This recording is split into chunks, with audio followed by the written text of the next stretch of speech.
voina chuan guitar lesson thar kan zir ho lenga voina kan zir ho le tur chu KHAI le Sabina Sawmin Duhthusam ti hlan sakha gitara ol samtein Perhdan kan zir ho le don ni hela hi masabera chuan e in kan langa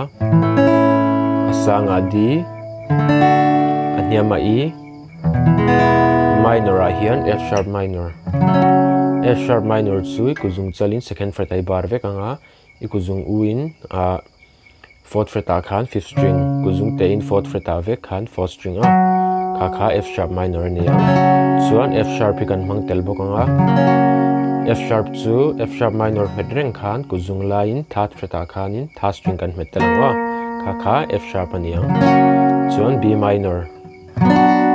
C sharp minor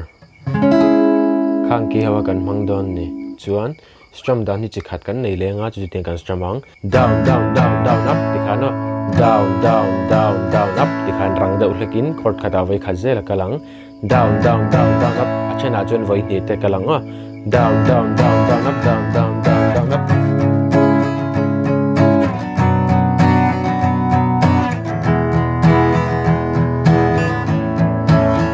ti khan kan strum anga